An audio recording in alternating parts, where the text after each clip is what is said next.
चलो देखो, स्टार्ट करना था काइनेटिक थ्योरी ऑफ गैसेस। वो ना लेक्चर सब जो है वो हम कल अरेंज कर रहे थे, समझे। वो किस लेक्चर के बाद कौन लेक्चर पढ़ना, 1 2 नंबरिंग नहीं किया गया था पहले, वो हम कर रहे थे। आज भेज चल जाएगा आपको। कल हम आप लोग का वही काम किए थे, सबको अरेंज कर रहे थे। क्लास ले लेके रिकॉर्ड कर करके खाली अपलोड कर देते हैं, उतना टाइम कहाँ रहता है एडिटिंग करने का। खाली अपलोड कर देते हैं, अभी खाली अपने बच्चा को देते हैं, यूट्यूब में पब्लिश नहीं करते हैं उसको। पब्लिश उसी को करते हैं जिसको पूरा अच्छा से एडिटिंग कर लेते हैं। ये सब जो बात बोल रहे हैं इसको काटना उठना पड़ता है, तो उसको हम आज भेज देंगे। चलो, ये बहुत इम्पोर्टेंट एक चैप्टर है और सबसे टफ चैप्टर है हीट एंड थर्मोडायनामिक्स का, ठीक है। और एक तो कन्फर्म है कि एक क्वेश्चंस हर साल वही क्वेश्चंस रिपीट कर रहा है, हर साल। वो है Maxwell velocity distribution law derive करना, ठीक है। उसके अंदर फिर और भी बात सब पूछा जाता है, क्या है मैक्सवेल वेलोसिटी डिस्ट्रीब्यूशन लॉ। इसके लिए ये chapter kinetic theory of gases. तो गैसियस सिस्टम के लिए कुछ बात एज्यूम किया गया है और लगभग जितने भी फॉर्मूला डिराइव किया गया अबाउट गैसियस सिस्टम, उसमें गैसियस मोलिक्यूल के बारे में कुछ एजम्पशन किया गया था, ठीक है। आप गैसियस सिस्टम से रिलेटेड कोई भी फॉर्मूला डिराइव करोगे, उसके लिए कुछ एजम्पशन है अबाउट गैसियस मोलिक्यूल। उसी एजम्पशंस को काइनेटिक थ्योरी ऑफ गैसेज बोलते हैं, ठीक है। क्या क्या एजम्पशन है गैसियस मोलिक्यूल के बारे में, तो लिखते चलेंगे। Gaseous molecule are identical. Gas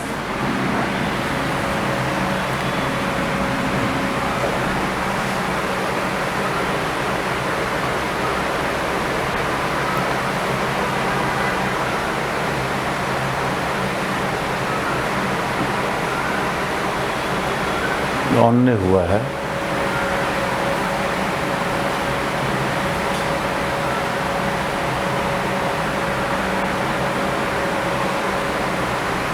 आवाज आ जाता है ना। चलो ठीक है। Gaseous molecule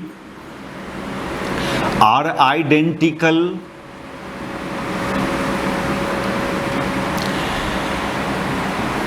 the mass of each molecule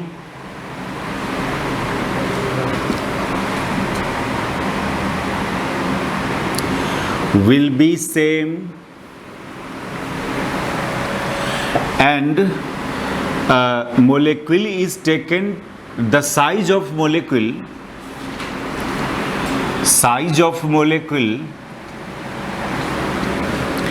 are negligible.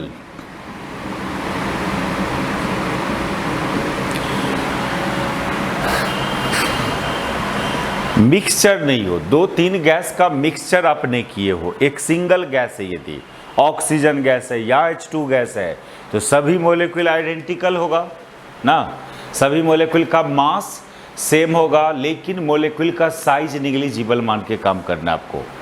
दूसरा बात कि मोलिक्यूल मूव्स रैंडमली इनसाइड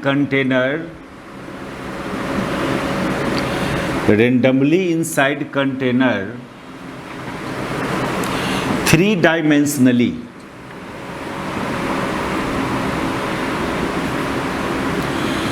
ऐसे ये रैंडम मोशन की बात कर रहे हैं हम लोग। गैसियस मोलिक्यूल का मोशन को रैंडम बोल रहे हैं, इसका बहुत बड़ा मीनिंग है ये रैंडम मोशन का। इसके अंदर बहुत बात आता है, सबको अभी हम लोग पॉइंट आउट करेंगे।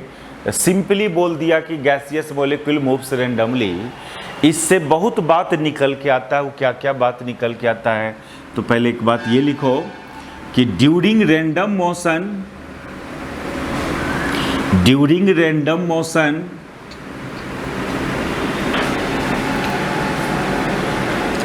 molecule collides with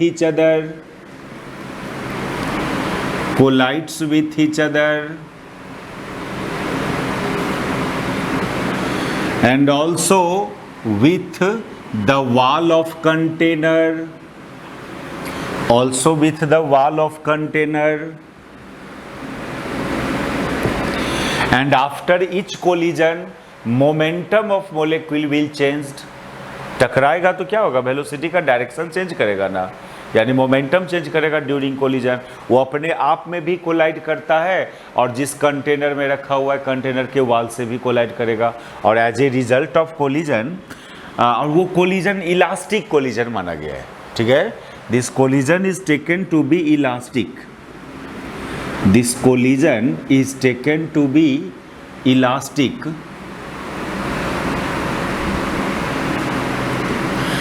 and as a result of collision,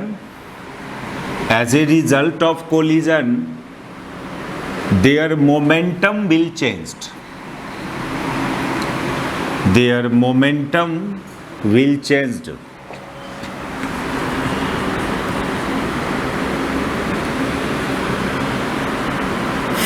अगला बात कि molecule may have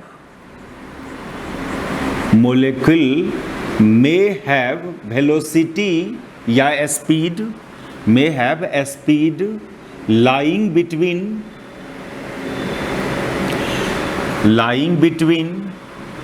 0 to infinity। ये एक बहुत बड़ा बात, मोलेक्यूल का स्पीड, कुछ मोलेक्यूल ऐसे होगा जिसका स्पीड 0 होगा, कुछ ऐसे भी होगा जिसका स्पीड इनफाइनाइट होगा। आप जो स्पीड सोच लो, निश्चित रूप से कंटेनर में कुछ मोलेक्यूल होगा जिसके पास वो स्पीड होगा। आप 10 मीटर पर सेकेंड सोच रहे हैं तो निश्चित रूप से कंटेनर में कुछ मोलेक्यूल होगा जिसका स्पीड 10 मीटर पर सेकेंड होगा। 0 से इन्फिनिटी के बीच में सब स्पीड पॉसिबल है। ठीक है, यहाँ पर हम लोग जो ये एजम्पशन कर रहे हैं इनफाइनाइट स्पीड, ये according to Newton, according to Einstein नहीं। आइंस्टीन के अकॉर्डिंग एक मैक्सिमम वेलोसिटी का लिमिट है जो लाइट के वेलोसिटी के बराबर होता है, कि maximum velocity of any body any particle is equal to velocity of light according to Einstein. लेकिन according to Newton velocity of a body और पार्टिकल में भी क्या, इनफाइनाइट। ठीक है, तो ये बात यदि माने हो आप तो इसको बोलते हैं क्लासिकल थर्मोडायनामिक्स। क्या बोलते हैं इसको? Classical thermodynamics. क्लासिकल थर्मोडायनामिक्स मतलब उसमें जो मोशन कंसीडर करेंगे किसका हम लोग, न्यूटन वाला। कोई भी फार्मूला मोशन से रिलेटेड जो यूज किया जाएगा, किसका फार्मूला, न्यूटन का फार्मूला। और अकॉर्डिंग टू न्यूटन वेलोसिटी या स्पीड ऑफ एनी बॉडी और पार्टिकल में भी इनफाइनाइट। ठीक है, तो अभी हम क्लासिकल थर्मोडायनामिक्स की बात कर रहे हैं, न कि रिलेटिविस्टिक थर्मोडायनामिक्स का। 0 से इन्फिनिटी के बीच में कोई भी स्पीड हो सकता है। ये सब उतार लिया, चलो अगला बात देखो, उतारिए।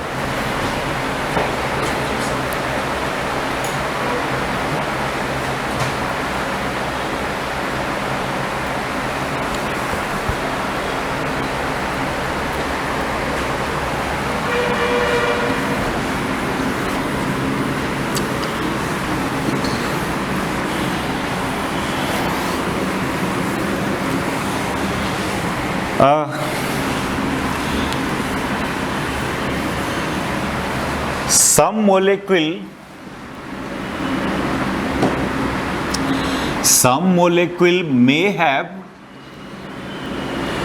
only x component of velocity, x component of velocity. Some may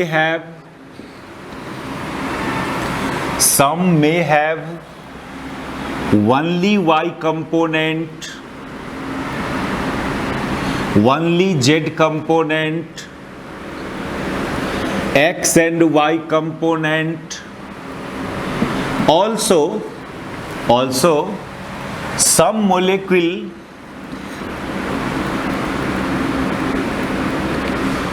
may have all three components of velocity, all three component of velocity. बहुत बड़ा बात ये रैंडम मोशन के अंदर ये एक बात देखो, 12 लेवल तक 11 लेवल में जब thermodynamics kinetic theory of gases की बात करते हैं, सिंपली ये लाइन लिख के हम लोग आगे बढ़ जाते हैं, molecule moves randomly inside container. उसमें समझाने के लिए इतना खाली बोल दिया जाता है कि रैंडम मोशन का मतलब कोई इधर जा रहा है तो कोई उधर जा रहा है, कोई इधर आ रहा है, कोई फिक्स्ड डायरेक्शन नहीं है किसी का। इतना बात बोल के नहीं, इतना ही बात नहीं है रैंडम मोशन के अंदर। रैंडम मोशन के अंदर एगो अभी स्पीड वाला बात किया हम लोग कि 0 से इन्फिनिटी के बीच में सब स्पीड पॉसिबल है, वो बात भी आता है। ये बात क्या कर रहे हैं हम लोग, ये बात क्या कर रहे हैं, ये कर रहे हैं उस कंटेनर में कुछ मोलिक्यूल ऐसा होगा जो ओनली एक्स डायरेक्शन में जा रहा होगा, उसका वेलोसिटी में ओनली एक्स कंपोनेंट होगा। कुछ ऐसे भी होगा जिसमें only y component of velocity होगा, कुछ ऐसे भी होगा जो कोई 2 कंपोनेंट ऑफ वेलोसिटी हो, कुछ ऐसे भी हो जिसमें तीनों कंपोनेंट। ठीक है, ये सब बात आ जाता है रैंडम मोशन के अंदर।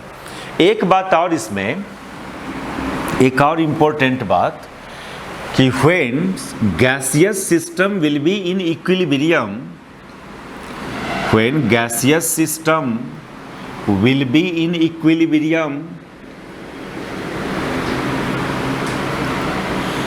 अब ये बात क्या हुआ, जब गैसियस सिस्टम को इक्विलिब्रियम में होगा। गैसियस सिस्टम, इसका क्या मतलब, गैसियस सिस्टम को इक्विलिब्रियम में होने का मतलब होता है कि उसका टेम्परेचर चेंज नहीं कर रहा हो, उसका प्रेशर में चेंजिंग नहीं हो रहा हो, उसका वॉल्यूम चेंज नहीं कर रहा हो, कोई भी जो एक्सटर्नल क्वांटिटी है उसमें चेंजिंग नहीं हो रहा हो, उसका मास चेंज नहीं कर रहा हो, तो बोलेंगे गैसियस सिस्टम इक्विलिब्रियम में है।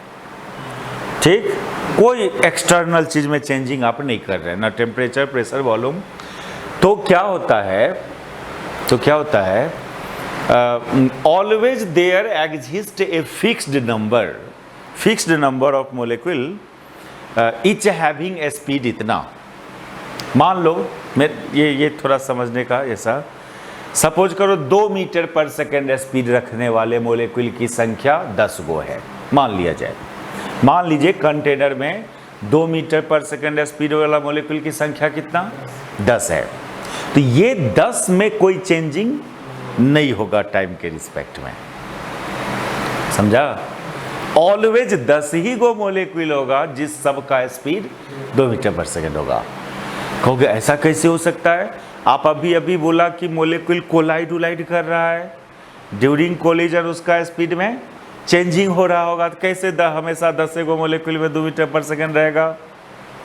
नहीं, मान लो उस 10 गो में से 3 गो मोलिक्यूल टकरा के अपना स्पीड को चेंज कर लिया, तब 7 गो मोलिक्यूल में 2 मीटर पर सेकेंड होना चाहिए ना।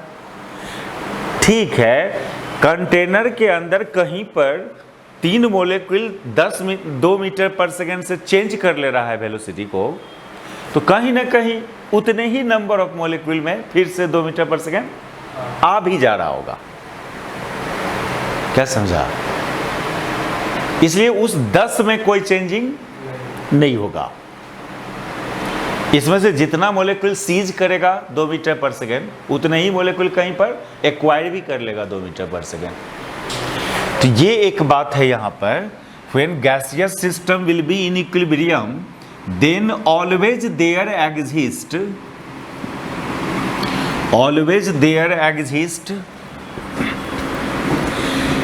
a fixed number of molecule which has a certain, each having certain speed,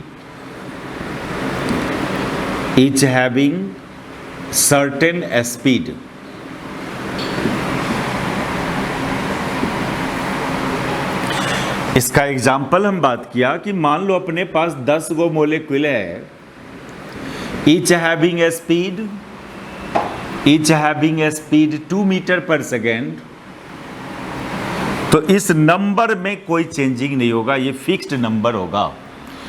हो सकता है इसमें से 2 गो मोलिक्यूल चेंज कर लिया हो अपना स्पीड को, तो 2 गो आ भी गया होगा, 2 गो मोलिक्यूल में उतना हो भी गया होगा, ठीक है।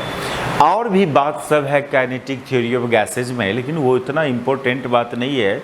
ये जो 3-4 बात लास्ट में लिखा कि molecule may have a speed from 0 to infinity, कुछ ऐसे भी मोलिक्यूल होगा जो मूव ही नहीं कर रहा होगा, ये भी संभावना है। कुछ ऐसे भी मोलिक्यूल है जो इनफाइनाइट स्पीड से मूव कर रहा है। ये जो लास्ट 3 बात लिखे हैं ये काइनेटिक थ्योरी ऑफ गैसेज में का मेन चीज़ है। अब यहाँ से अब बात करते हैं हम लोग मैक्सवेल डिस्ट्रीब्यूशन लॉ। अब कभी आपको मिलेगा Maxwell speed distribution law, Maxwell velocity distribution law, Maxwell energy distribution law, Maxwell momentum distribution law, है ना। ये सब हम लोग यहाँ पर मैक्सवेल स्पीड या वेलोसिटी डिस्ट्रीब्यूशन लॉ या speed distribution law and energy distribution law, इतने बात को देखेंगे, ठीक है। तो पहली बात ये डिस्ट्रीब्यूशन लॉ क्या चीज है और मैक्सवेल का डिस्ट्रीब्यूशन लॉ क्या है। हाँ उतरिए।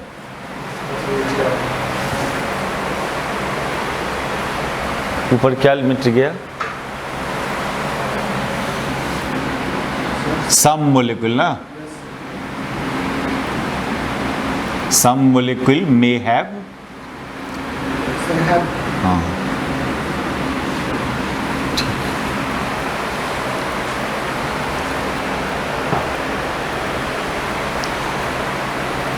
तो डायरेक्ट अपना एक क्वेश्चन यहाँ पर आ जाता है और मेन क्वेश्चन है, लॉन्ग क्वेश्चन है इस चैप्टर का। मेन क्वेश्चन यही है, वो है मैक्सवेल स्पीड या वेलोसिटी या एनर्जी डिस्ट्रीब्यूशन लॉ।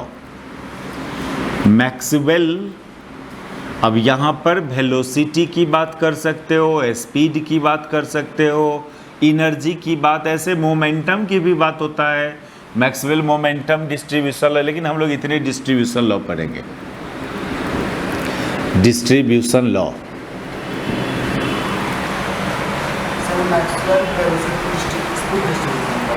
वेलोसिटी भी, स्पीड भी, एनर्जी भी, तीनों देखना है हम लोग को।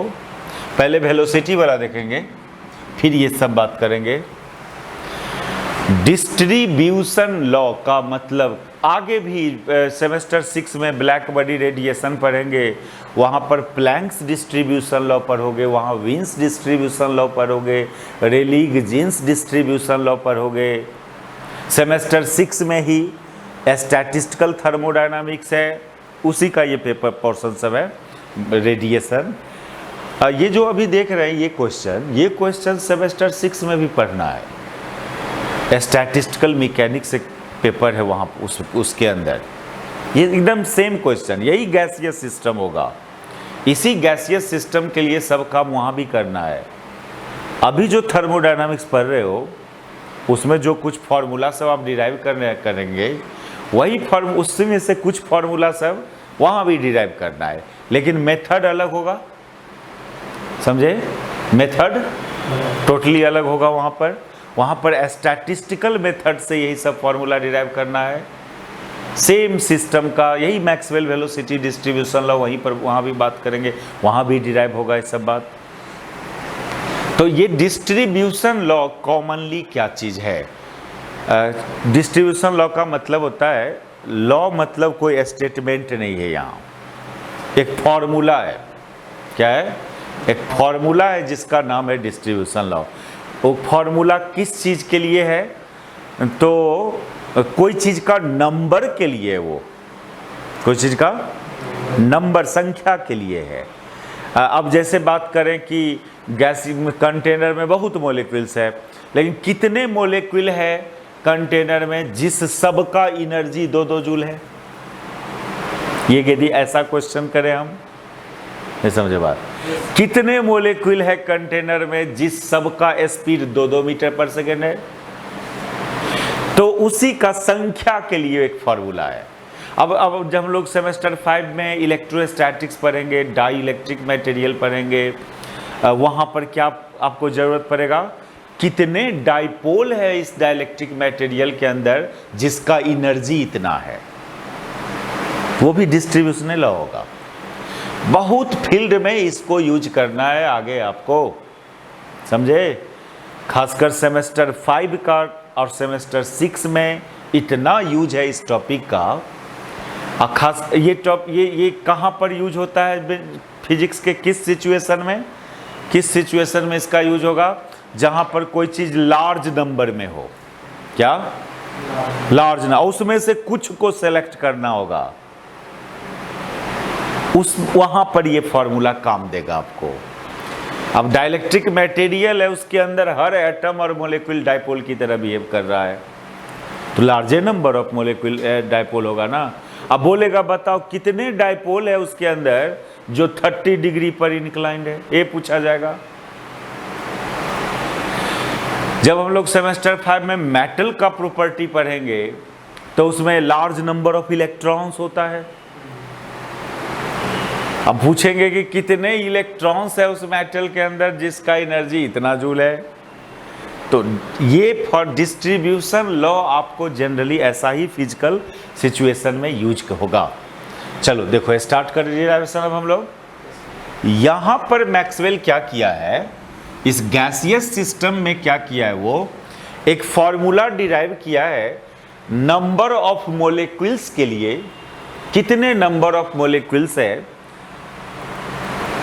जो only x component of velocity रख रहा हो, या एक फॉर्मूला डिराइव किया है उस मॉलिक्यूल की संख्या के लिए जिसमें खाली y कंपोनेंट हो, जिसमें दोनों कंपोनेंट हो, जिसमें तीनों कंपोनेंट हो। इसके लिए एक फार्मूला डिराइव किया और उसी फार्मूला का नाम रखा गया है मैक्सवेल वेलोसिटी डिस्ट्रीब्यूशन लॉ। तो पहले तो इसका पर्पस बतावे हम लोग कि Maxwell derive an expression for the number of molecules,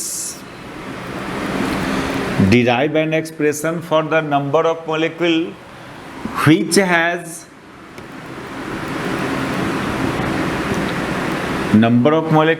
has first में क्या only x component of velocity। जब only x component बोला तो इसी में आ गया ना only y component, only z component। अरे जो फॉर्मूला ओनली x कंपोनेंट का वही फॉर्मूला ओनली, खाली बस अंतर क्या होगा, vx की जगह vy डाल देंगे और क्या। फॉर्मूला का फॉर्म थोड़ी चेंज करेगा, है ना। फॉर्मूला का फॉर्म नहीं चेंज करना है, इसी में डॉट डॉट डॉट कर दे रहे हैं।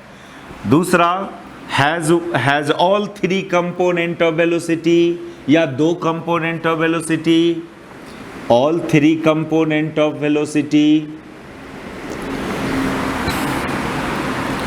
तो हम लोग ना और भी बात, ये एनर्जी वाली बात भी यहां पर करेंगे, स्पीड की भी बात करेंगे। हैज ए सर्टेन स्पीड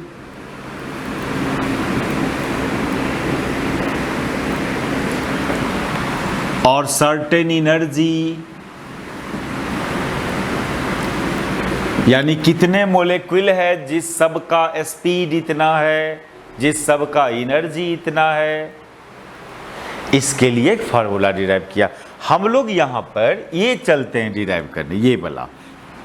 ऐसे कोई पार्टिकुलर नाम नहीं लेगा एग्जाम के क्वेश्चन में, सिंपली बोलेगा derive Maxwell velocity distribution law. अब कोई एक कंपोनेंट वाला वेलोसिटी डिस्ट्रीब्यूशन लॉ डिराइव करे या तीनों कंपोनेंट वाला, हम लोग ये तीनों कंपोनेंट वाला डिराइव करते हैं।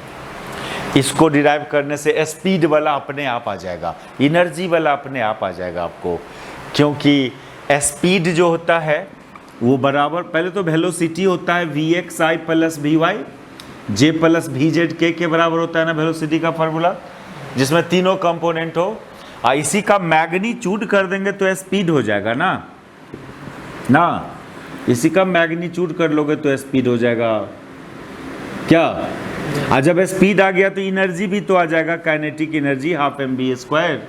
इसलिए ये चलो डिराइव करने कि कितने मोलेक्यूल है कंटेनर में जिस सब के पास तीनों कंपोनेंट ऑफ वेलोसिटी हो। ठीक, ये काम करने चलेंगे, इस प्लानिंग को उतारो।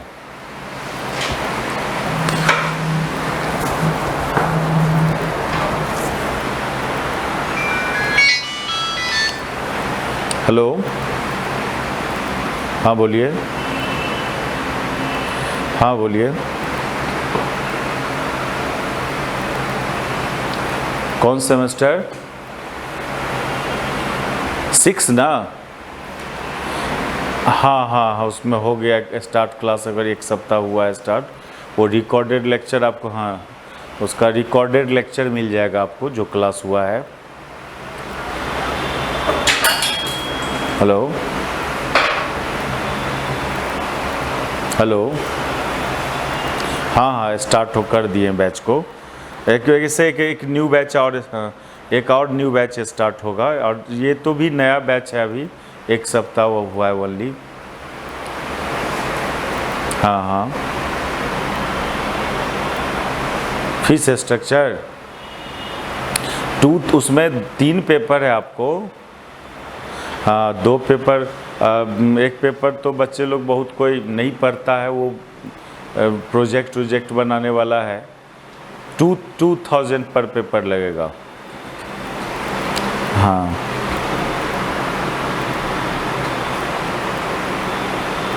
नहीं 6000 नहीं, 40,000 है। हाँ आपको पढ़ना है 2 ही पेपर। एक पेपर का वो बेसिक बात सब है, वो लोग बच्चे लोग नहीं पढ़ता है, उसका नोट्स दे देते हैं या लेक्चर दे देते हैं उसका। वो पढ़ने वाला नहीं, मतलब उसको ट्यूशन पढ़ने वाला पेपर नहीं है वो। हाँ वो हो जाएगा, वो जो नोट्स दे दिया जाएगा ना, उससे हो जाता है। कौन कॉलेज है आपका? अच्छा अच्छा, तो है तो बहुत बच्चे लोग हैं संत। वो देखिए ये भी एकदम नया बैच है। आप फ्यूचर में क्या होगा नहीं होगा, बैच स्टार्ट हम करेंगे या, वो तो नंबर ऑफ स्टूडेंट्स पर डिपेंड करता है ना। अभी ये तीसरा बैच स्टार्टेड है सेमेस्टर 6 का, थर्ड बैच। उसमें कीजिए, और उसमें जो क्लास खत्म जो छूटा है ना आपको, उसका रिकॉर्डेड लेक्चर है मेरे पास, वो कोई प्रॉब्लम नहीं होगा एकदम। हाँ वीडियो रिकॉर्डेड है, उसमें पढ़ाते हुए दिखेंगे हम आपको। आप एक काम कीजिए ना, इस पर आप अपना व्हाट्सअप में, ये मेरा व्हाट्सअप नंबर है, मैसेज छोड़ दीजिए, कुछ लेक्चर आपको हम आज सेंड करते हैं, आप स्टडी करके देखिए। हाँ इसमें करीब हो गया, इसमें 3 या 4 क्लास हुआ है। हाँ हाँ हाँ, तो उसका रिकॉर्ड आप एक व्हाट्सअप, मेरा ये व्हाट्सअप नंबर है, ठीक है, आप इस पर एक मैसेज छोड़ दीजिए हमको व्हाट्सएप पर। और वो जो 3-4 क्लास, हाँ हाँ वो जो 3-4 क्लास हुआ है ना, उसका रिकॉर्डेड लेक्चर हम सेंड कर दे रहे हैं। हाँ तब उसको स्टडी करके देखिए कैसे पढ़ा रहे हैं, कैसे क्या कर रहे हैं, और बैच ज्वाइन कर लीजिए आप। रोज है बैच, रोज दिन लेते हैं 8:30 बजे। हाँ ठीक, ओके।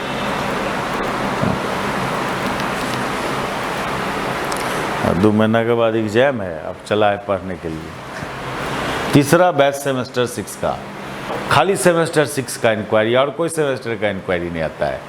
वो इंक्वायरी नहीं आने का काउज है ये जो प्रमोट कर दे रहा है ना, बच्चा को बर्बाद कर रहा है जी।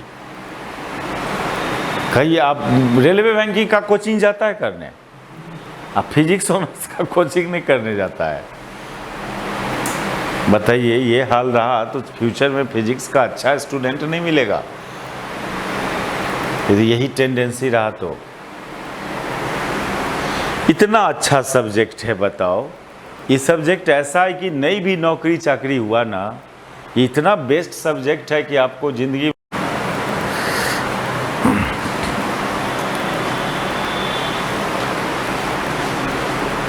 तो चलो डिराइव करते हैं हम लोग मैक्सवेल वेलोसिटी। ये तीनों कंपोनेंट ऑफ वेलोसिटी रखने वाले मॉलिक्यूल की संख्या डिराइव करते हैं।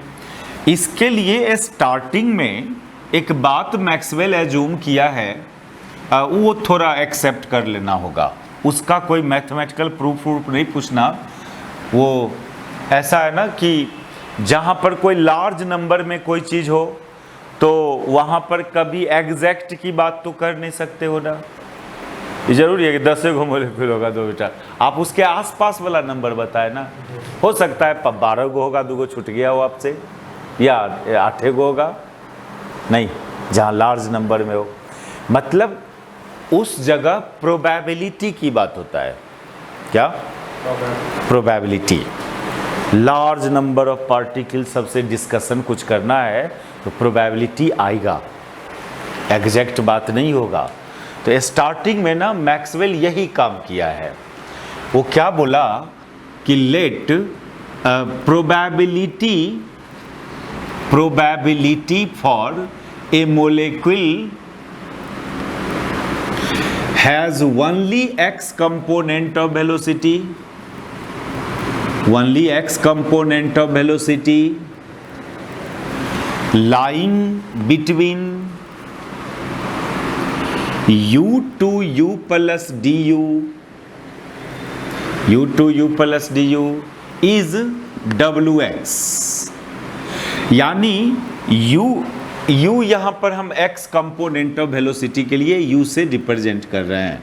पुराना आदत छोड़ दो, पुराना आदत x कंपोनेंट ऑफ वेलोसिटी को vx लिखते थे, एक y कंपोनेंट को vy। यहाँ थोड़ा रिप्रेजेंटेशन हम चेंज कर रहे हैं, x डायरेक्शन वाले वेलोसिटी को u से डिनोट कर रहे हैं। तो u से u प्लस du के बीच का वेलोसिटी रखने का प्रोबेबिलिटी को रिप्रेजेंट किया जा रहा है किससे?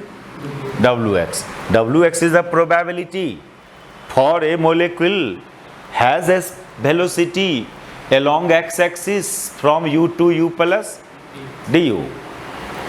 then ये wx बराबर function of u into du। x दिशा में वेलोसिटी होगा कि नहीं होगा, इसका प्रोबेबिलिटी x दिशा वाला वेलोसिटी का फंक्शन पर डिपेंड करेगा। वो एक एग्जाम्पल पिछला क्लास में भी, या अभी एक फिर से उस एग्जाम्पल को याद दिलाते हैं। आप मान लो 100 आदमी दौड़ने चले तो कोली टकराएगा, वो आदमी लोग ड्यूरिंग मोशन टकराएगा। तो टकराने की संख्या तो 40 भी हो सकता है, 60 भी हो सकता है, लेकिन दौड़ने ही चलेगा 60 आदमी तो टकराने की संख्या 70 बोलिएगा, उससे कम है ना बल बोलिएगा, नहीं समझे बात। तो कितना आदमी कोलाइड करेगा ये डिपेंड किस पर करेगा? कितना आदमी दौड़ना चला था, नहीं। तो x दिशा में वेलोसिटी होगा कि नहीं होगा, वो डिपेंडो किस पर करेगा? x दिशा वाला वेलोसिटी पर डिपेंड करेगा। हाँ, आज थोड़ी है, आज थोड़ी क्लास है, ठीक।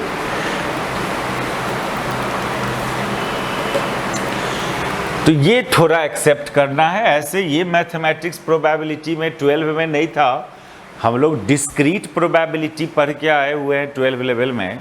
डिस्क्रीट मतलब नंबर में कोई चीज़ होता था और उसमें से सेलेक्ट करने की बात करते थे ना। और जब कोई चीज़ कंटिन्यूअसली वैरी करता हो, हर पॉइंट पर वेरिएशन होता हो, तो उसको कंटिन्यूअस प्रोबेबिलिटी बोलते हैं। वो प्रोबेबिलिटी थ्योरी हम लोग 12 लेवल से नहीं जानते हैं, वो ग्रेजुएशन लेवल के मैथमेटिक्स में होता है, वही यूज किया गया है यहाँ पर, समझे? यहाँ पर वो प्रोबेबिलिटी यूज किया जा रहा है, कंटिन्यूअस प्रोबेबिलिटी, जो थ्योरी आपके माइंड में पहले से नहीं है। बस खाली एक्सेप्ट करना है कि इतना, चलो ठीक है, ये होता है x दिशा वाला वेलोसिटी का प्रोबेबिलिटी ये। Similarly, the probability for a molecule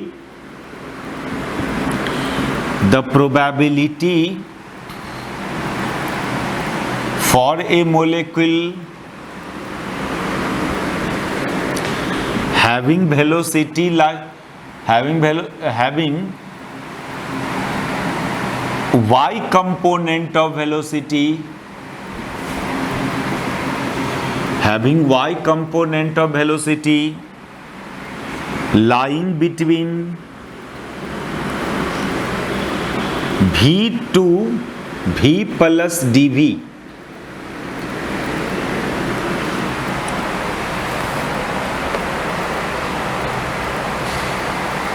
is WI।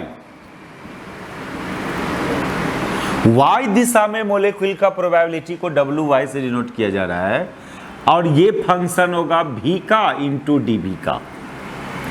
And similarly probability for a molecule,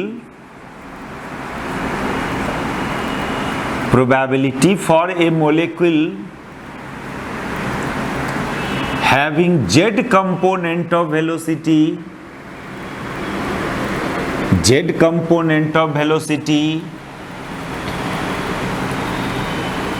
lying between W, small w to W plus dW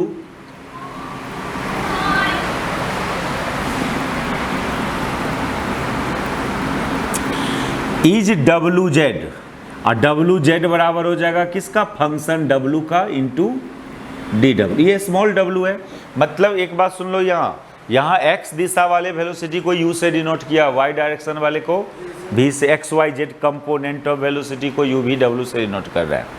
और ये 3 गो प्रोबेबिलिटी हुआ, तीनों डायरेक्शन वाला वेलोसिटी का ये प्रोबेबिलिटी है। तो अब आपसे पूछा जाए कि बताओ उस मोलेक्यूल का प्रोबेबिलिटी जिसमें तीनों कंपोनेंट ऑफ वेलोसिटी हो। ये तो कोई एक एक कंपोनेंट ऑफ वेलोसिटी वाला प्रोबेबिलिटी है ना, तीनों कंपोनेंट ऑफ वेलोसिटी वाला प्रोबेबिलिटी क्या होगा। तो ये प्रोबेबिलिटी का थ्योरी है, टोटल प्रोबेबिलिटी निकालना हो तो इंडिविजुअल प्रोबेबिलिटी को मल्टीप्लाई किया जाता है, ना कि ऐड। समझे, ये प्रोबेबिलिटी कंसेप्ट है, टोटल प्रोबेबिलिटी में मल्टीप्लाई करना। उतारो इसको।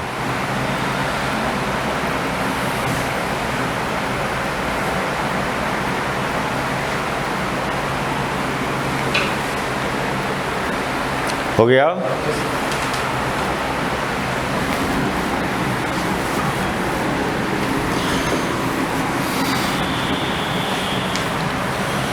Then probability for a molecule having all 3 component of velocity, probability for a molecule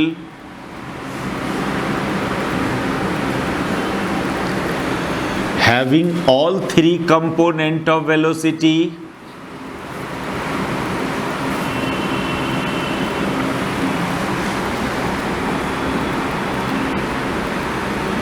तो इसको W से डिनोट करना इस प्रोबेबिलिटी को, और according to theory of probability total probability जो होता है सब इंडिविजुअल प्रोबेबिलिटी का प्रोडक्ट के बराबर, यानी ये FU into FV into FW into DU into DV into DW, ये हुआ, ये उस मोलेक्यूल का प्रोबेबिलिटी है जिसमें तीनों डायरेक्शन में वेलोसिटी हो, तीनों कंपोनेंट ऑफ वेलोसिटी हो। इसको एक इक्वेशन नाम दे दो आप। अब हम एक दूसरे तरह से बात करें, तीनों कंपोनेंट ऑफ वेलोसिटी वाला का प्रोबेबिलिटी जो 12 लेवल का मैथमेटिक्स है, वो 12 लेवल का प्रोबेबिलिटी का मैथमेटिक्स है। वो ये मान लीजिए अपने पास total n number of molecule था, let we have n numbers of molecule, we have total n number of molecule, total molecule की संख्या इतना था। और सपोज करो इसमें से dn नंबर ऑफ मोलेक्यूल ऐसा है जिस सब के पास तीनों डायरेक्शन में वेलोसिटी है, out of which dn number of molecule each having all 3 component of velocity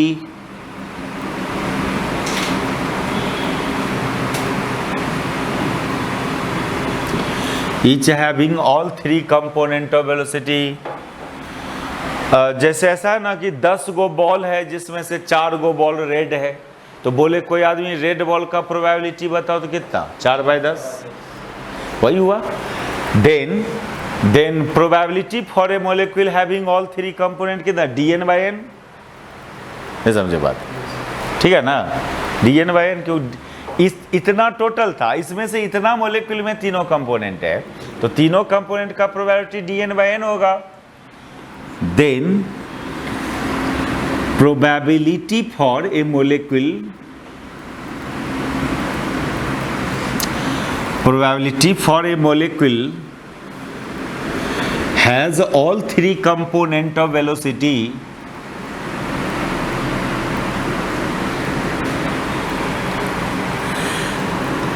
अच्छा, all three component of velocity का प्रोबेबिलिटी को W से डिनोट करते हो ना, यहाँ भी WA लिखेंगे ना, लेकिन वो W किसके बराबर, dN/n के बराबर। समझे बात?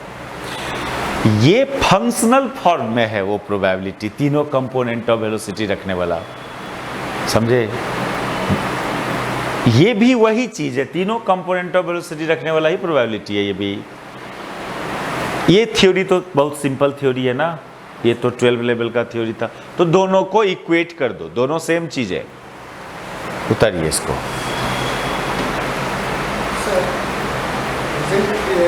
एक्स वाई कंपोनेंट इसको हम लोग डिनोट किए हैं W से। हाँ, U भी W से, ये हाँ तीनों कंपोनेंट ऑफ वेलोसिटी वाले रखने वाला का प्रोबेबिलिटी है ये। Simply x component of velocity का प्रोबेबिलिटी तो WX था, तीनों को गुना कर दिया, टोटल प्रोबेबिलिटी में मल्टीप्लाई होता है।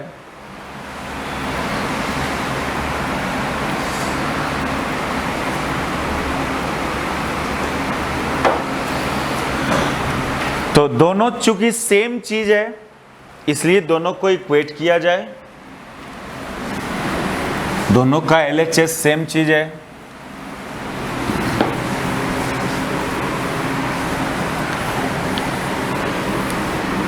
Thus from 1 and 2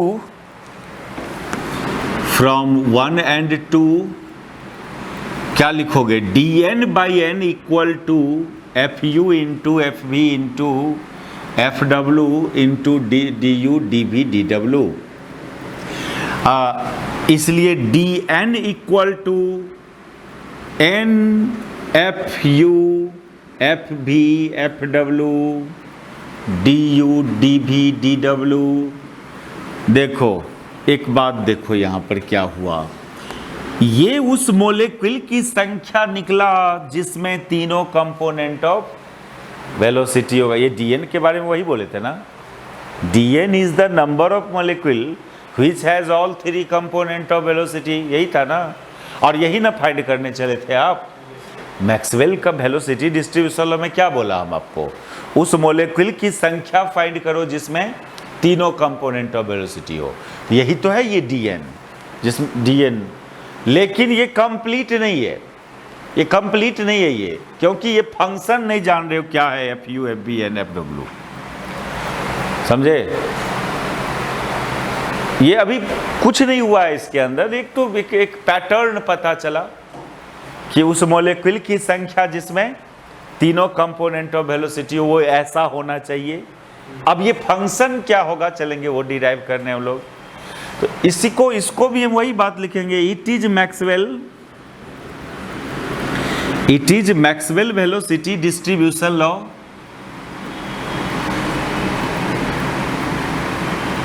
distribution law, लेकिन ये आप अभी कुछ नहीं हुआ है, इसमें 5% काम नहीं हुआ है अभी तक। इतना लाओ, एक तो एक आइडिया मिला कि हाँ ऐसा होना चाहिए वो formula. Now we have to find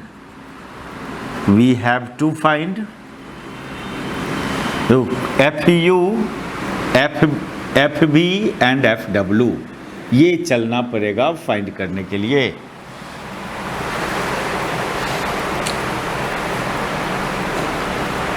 समझे? तो इसके लिए क्या सब होगा बात अब यहां देखा जाए। इसके लिए क्या सब काम करेंगे हम लोग, कुछ नया बात सब करना होगा। इस सब मिटा दें इसको, चलो उतारो।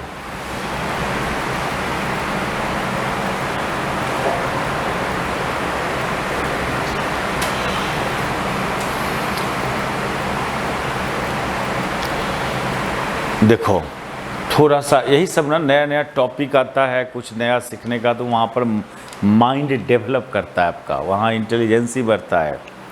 अब जो बात करने जा रहे हैं ये सब सुन के आश्चर्य लगेगा, अरे इतना हाई लेवल की बात हो रहा है। ऐसा है किसी भी सिस्टम के बिहेवियर को आप स्टडी करने चले हो मैथमेटिकली कि ज्योमेट्रिकली। बहुत जगह ऐसा होता है ना, कुछ मैथमेटिक्स फॉर्मूला ज्योमेट्री से लाते हैं आप ना, या मतलब कहने मैथमेटिकल बात करें तो ऐसा होता है कि आपके पास यदि फंक्शन है तो उसका ग्राफ ड्रॉ करते हो, या आपके पास ग्राफ है तो उसका फंक्शन फॉर्म करते हो। नहीं, तो फंक्शनली एनालाइज करना यानी मैथमेटिकल डिस्क्रिप्शन हुआ, ग्राफिकली यानी ज्योमेट्रिकल डिस्क्रिप्शन हुआ उसी चीज़ का। हम लोग अभी इस गैसियस सिस्टम का जो बिहेवियर जानेंगे, स्टडी करेंगे ज्योमेट्रिकली। कैसे? ज्योमेट्रिकली कुछ बात कंसिडर, वहाँ से फॉर्मूला डिराइव होगा। वो क्या ज्योमेट्रिकली बात करना है वो सुनिए। तो कंटेनर में जब मॉलिक्यूल होता है तो क्या बात दिखता है आपको, क्या होता है एक्चुअली? दूगो बात तो होता होगा, मॉलिक्यूल अपना पोजीशन चेंज कर रहा होगा और मॉलिक्यूल कोलाइड करके अपना मोमेंटम चेंज कर रहा होगा। ये दो बात में कोई प्रॉब्लम? ये तो कोई भी बच्चा भी बोलेगा हाँ यहाँ से वहाँ जा रहा है, टकरा रहा है। पोजीशन एंड मोमेंटम मॉलिक्यूल का चेंज कर रहा होता है, समझे? ये दो चीज में चेंजिंग होना, इसी से सब कुछ निकल जाएगा आपके गैस का। अब गैस का टेम्परेचर चाहते हो, इसी बात से आ जाएगा। गैसियस सिस्टम से रिलेटेड कुछ भी फाइंड करोगे उसमें ये पोजीशन और मोमेंटम का ही मेन रोल होगा। यानी आप गैसियस सिस्टम के बाहरी बिहेवियर को स्टडी करने चले हो इंटरनली, माइक्रोस्कोपिकली, समझे? अब माइक्रोस्कोपिकली वो तो कंटेनर के अंदर है मॉलिक्यूल, वो थोड़ी देखने जा रहे हैं आप, लेकिन सोच रहे हैं कि पोजीशन चेंज हो रहा होगा, मोमेंटम चेंज हो रहा होगा। हाँ, टेम्परेचर तो बाहरों से मेजर कर सकते हैं ना? नहीं, तो टेम्परेचर, प्रेशर, ये सब को बोलते हैं मैक्रोस्कोपिक क्वांटिटी ऑफ सिस्टम। अब पोजीशन एंड मोमेंटम को बोलते हैं माइक्रोस्कोपिकल क्वांटिटी ऑफ सिस्टम, समझे? तो हम लोग को फाइंड करना है मैक्रोस्कोपिक क्वांटिटी माइक्रोस्कोपिकली। क्या आप क्या फाइंड करने जा रहे हो? मैक्रोस्कोपिक क्वांटिटी, यानी टेम्परेचर, प्रेशर, एनर्जी, ये सब फाइंड करने जा रहे हो मॉलिक्यूल का पोजीशन और मोमेंटम कंसीडर करके, यानी माइक्रोस्कोपिकली। पोजीशन और मोमेंटम माइक्रोस्कोपिक क्वांटिटी, वो तो देखने तो नहीं जा रहे, तो सिलेंडर के अंदर है। तो पोजीशन चेंज हो रहा होगा मॉलिक्यूल का और वेलोसिटी में चेंजिंग हो रहा होगा। तो हम लोग यहाँ पर क्या करते हैं ना, एक वेलोसिटी स्पेस कंसीडर करते हैं। Consider a velocity space. ये वेलोसिटी स्पेस का मतलब होता है कि ऐसा स्पेस जिसमें 3 एक्सिस हो, जिस तीनों एक्सिस में एक एक्सिस को U से रिप्रेजेंट करो, एक को V से और एक को W से, तो इसका नाम हुआ वेलोसिटी स्पेस। वेलोसिटी स्पेस बोलते हैं इसको। और it is a 3 dimensional space. It is a 3 dimensional space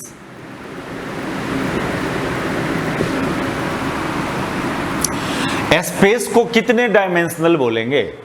आप स्पेस को कितने एक्सिस में बांटे हो उतना डायमेंशनल बोलना,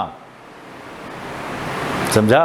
ये जरूरी नहीं 3 गो एक्सिस में बांटेंगे अपने स्पेस को, 4 एक्सिस में भी बांट सकते हो, 6 एक्सिस में भी बांट सकते हो। वो 6 एक्सिस में बांटने वाला काम सेमेस्टर 6 में होगा। 6 ही नहीं, 6 n एक्सिस में बांट सकते हो। अब n इतना axis, 6n, where n is the number of molecule। अब आप समझो कितना एक्सिस होगा। 1 ग्राम गैस लेंगे तो अरबों खरबों की इनफाइनाइट नंबर ऑफ मॉलिक्यूल होता है, और उतना एक्सिस में बांट रहे हैं अपने स्पेस को। ये सब सेमेस्टर 6 में होगा, ठीक? अपने इस अवेलेबल स्पेस को में बहुत सारे एक्सिस ड्रॉ करना है। कितने एक्सिस ड्रॉ करें वो डिपेंड करता है कि आप कौन सिचुएशन को डिस्क्राइब कर रहे हो। आप मॉलिक्यूल के वेलोसिटी को डिस्क्राइब कर रहे हो तो वेलोसिटी में तो 3 ही कंपोनेंट होता है ना, एक्स वाई जेड कंपोनेंट। तो हमको मैक्सिमम कितने एक्सिस की जरूरत पड़ेगा? 3 एक्सिस का। अब पार्टिकल मॉलिक्यूल का पोजीशन डिस्क्राइब कर रहे हो तो उसमें भी 3 गो एक्स वाई जेड, तो 3 एक्सिस में बांटना आप अपने स्पेस को। अब कोई इवेंट डिस्क्राइब कर रहे हैं, कोई घटना फेनोमेना डिस्क्राइब कर रहे हैं।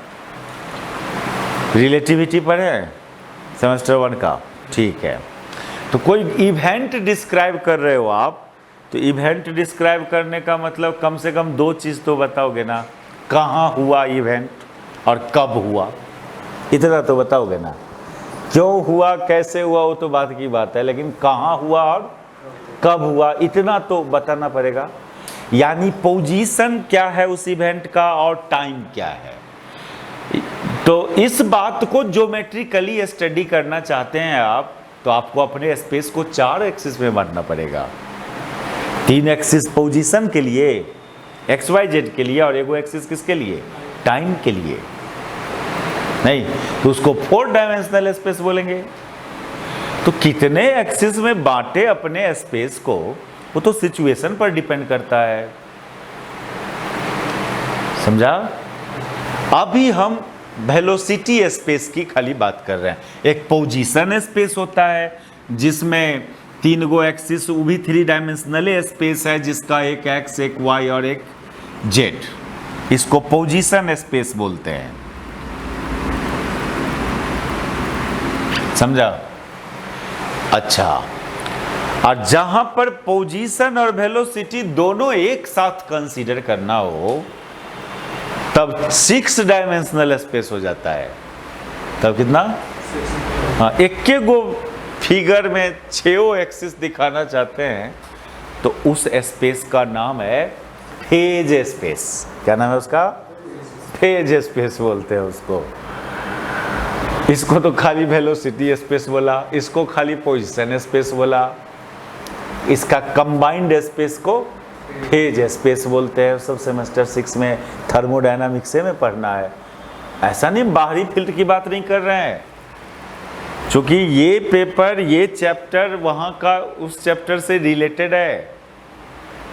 ठीक है, ये क्वेश्चन तो यहाँ देना ही नहीं चाहिए। हम लोग क्या करें सिलेबस में सेटिंग करने वाले को, यही सेम डिराइवेशन वहाँ भी करना ही था, तो यहाँ दे दिया है। क्यों? उसका भी एक फ़ायदा उठाइए आप लोग कि थोड़ा सा ये सब नाम सुन लो। आगे अचानक सेमेस्टर 6 में 6 डायमेंशनल स्पेस जो हम बोलने जाएंगे, इसलिए थोड़ा सा पहले से उसका झलक दिखला दे रहा है आपको।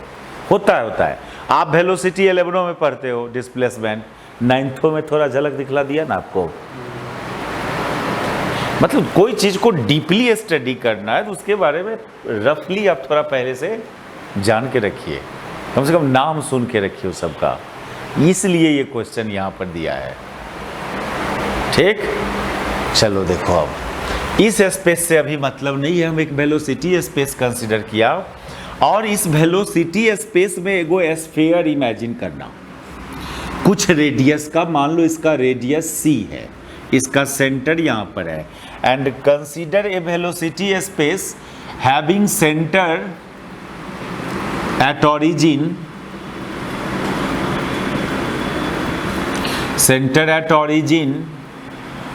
and radius equal to c, अब एक बात बताओ आप लोग, इस स्पेस में कोई पॉइंट कहीं भी कंसीडर करोगे, हम वहाँ कहीं नहीं कंसीडर करके हम इस स्फेयर पर एगो पॉइंट यदि कंसीडर कर लें, आइए यहीं पर चलो कंसीडर कर ले पॉइंट, जरूरी नहीं कहीं अदर जगह भी ले सकते हो। तो उस पॉइंट में 3 कोऑर्डिनेट होगा ना, एक कोऑर्डिनेट u होगा, एक कोऑर्डिनेट b और एक कोऑर्डिनेट क्या होगा w। क्योंकि वेलोसिटी स्पेस है ना, ये पोजीशन स्पेस थोड़ी है कि x y z लेंगे। कोऑर्डिनेट का मतलब खाली एक्स वाई जेड होगा नहीं, अब जो स्पेस लिए हो उससे रिलेटेड कोऑर्डिनेट, ठीक है। पोजीशन स्पेस होता तो पोजीशन कोऑर्डिनेट लेते एक्स वाई जेड। आप फिर एक बात बताओ, अलग अलग पॉइंट का अलग अलग यू वी डब्ल्यू का वैल्यू होगा ना, लेकिन ये वैल्यू तो सब जगह सेम होगा, रेडियस, ठीक। और ये सी, इसको एक वेक्टर मान ले थोड़ा देर के लिए हम लोग, इसको एक वेक्टर, तो वेक्टर सी बराबर क्या होना चाहिए, u i plus v j plus डब्ल्यू क्या होना चाहिए। ऐसा होता नहीं, कोई पॉइंट का कोऑर्डिनेट एक्स वाई जेड है तो इसका पोजीशन वेक्टर आर को लिखते नहीं हो, x i plus y j plus z के, वही सब हो रहा है। तो ये mod c that is c, जिसको आपने रेडियस बोला इस स्फीयर का, रेडियस ऑफ स्फीयर बोला, इसको तो वेक्टर के according root u square plus b square plus क्या डब्ल्यू स्क्वायर होना चाहिए ना। तो ज्योमेट्रिकली बात करें तो ये उसका रेडियस है, आप फिजिकली बात करें तो वो क्या है, मॉलिक्यूल का स्पीड है। क्या वो मॉलिक्यूल का स्पीड ना हुआ, वेलोसिटी का मैग्नीट्यूड क्या देता है, स्पीड ना देता है। तो ये ज्योमेट्रिकली वो तो वो स्फीयर का रेडियस है, लेकिन ये स्पीड है मॉलिक्यूल का, स्पीड ऑफ मॉलिक्यूल। और एक बात और, किस मॉलिक्यूल का स्पीड, इस मॉलिक्यूल का स्पीड, यहां पर जो मॉलिक्यूल्स होगा, अरे यहां मॉलिक्यूल नहीं है, मॉलिक्यूल तो कंटेनर में है, मॉलिक्यूल कहाँ है। आप ये बोलो कि उस मॉलिक्यूल का स्पीड जिसका एक्स वाई जेड कंपोनेंट क्या होगा, यू वी डब्ल्यू होगा, लेकिन आप जान रहे हैं कि अलग अलग मॉलिक्यूल का यू वी डब्ल्यू अलग अलग होगा, यानी इस स्फीयर पर अलग अलग पॉइंट लेंगे तो यू वी डब्ल्यू का वैल्यू अलग अलग आएगा, लेकिन रेडियस तो सबका स्पीड क्या होगा, क्योंकि रेडियस तो कांस्टेंट होता है क्या। तो each molecule on this sphere has different x, y, z component of velocity, that is u, v, w, but speed of each molecule will be same, क्योंकि स्पीड रेडियस ना दे रहा है आपको, और रेडियस क्या होता है स्फीयर का, सेम होता है हर पॉइंट का ना। तो यहाँ पर देख रहे हैं हम लोग कि डिफरेंट मोलिक्यूल्स ऑन स्फीयर, यहाँ मोलिक्यूल है नहीं जी, वो एक रिप्रेजेंटेटिव पॉइंट है, इस पॉइंट का नाम है रिप्रेजेंटेटिव पॉइंट। मोलिक्यूल तो कंटेनर में होगा, और उस मोलिक्यूल का बिहेवियर को हम यहाँ पर एक पॉइंट से कंसीडर कर रहे हैं। नहीं, मैंने क्रिकेट का वो जो देखते हो टीवी पर ग्राफ में, तो क्या वही मैदान है क्या, मैदान तो कहीं और होगा ना, उसका इंफॉर्मेशन ना वहाँ, उसका रिप्रेजेंटेटिव पॉइंट है वो। अब कोई बॉल दिखाता है रेड वहाँ, अरे यहाँ विकेट गिरा था, समझ जाते हैं ना, वो उसका रिप्रेजेंटेटिव पॉइंट है, बॉल थोड़ी है। तो यहाँ देख रहे हैं हम लोग क्या लिख रहे थे, ये डाई डी क्या, अच्छा हाँ, डिफरेंट मोलिक्यूल, रफली मोलिक्यूल ही बोल दीजिए उस रिप्रेजेंटेटिव, वहाँ स्टैटिस्टिकल मैकेनिक्स में उसको मोलिक्यूल नहीं बोलना है, वहाँ रिप्रेजेंटेटिव पॉइंट बोलना है उसको। Different molecule on A sphere has different you V W